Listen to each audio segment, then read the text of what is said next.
राहुल गांधी के बयान पर शिवसेना शिंदे गुट ने पलटवार किया है। शिंदे गुट के कृष्ण हेगड़ा ने कहा कि भारत की जनता कांग्रेस को माफ नहीं करेगी और कृष्ण हेगड़े आगे कहते हैं नरेंद्र मोदी जी को तीसरी बार भी पीएम जनता बनाएगी। उसके बाद 4 जून तक राहुल गांधी को अपने आंसू बचाकर रखने होंगे।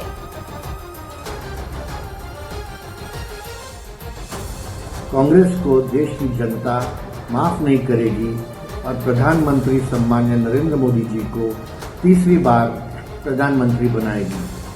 उसके बाद 4 जून तक राहुल गांधी जी को अपने आंसू बचा के रखने होंगे। ईवीएम के इस्तेमाल को सुप्रीम कोर्ट से क्लीन चिट मिलने के बाद प्रधानमंत्री ने इसी मुद्दे का हवाला देते हुए विपक्ष को निशाने पर ले लिया।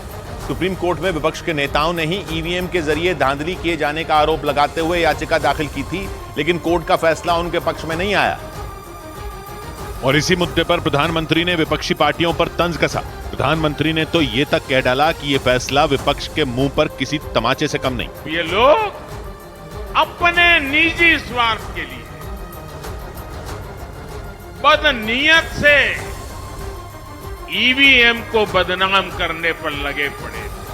ऐसा इसलिए क्योंकि सुप्रीम कोर्ट ने ईवीएम के बजाय बैलेट पेपर से चुनाव कराए जाने की मांग को खारिज कर दिया।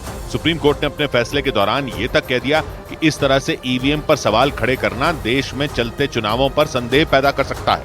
मतलब वोटरों का इस पूरी चुनावी प्रक्रिया से भरोसा तक उठ सकता है। इसीलिए याचिकाकर्ताओं को इस मामले में सोच समझकर आरोप लगाने चाहिए। इस दौरान विपक्षी पार्टियों की तरफ से केस लड़ रहे वकील प्रशांत भूषण ने जर्मनी जैसे देशों का उदाहरण भी पेश किया और उन्होंने ये दलील दी थी कि जब वहां बैलेट पेपर से चुनाव कराए जा सकते हैं तो भारत में भी ये हो सकता है। हालांकि सुप्रीम कोर्ट ने उनकी इस मांग को ये कहते हुए ठुकरा दिया कि जर्मनी और भारत की जनसंख्या में जमीन आसमान का अंतर है और वही अंतर वोटों की गिनती में भी दिखाई देता है।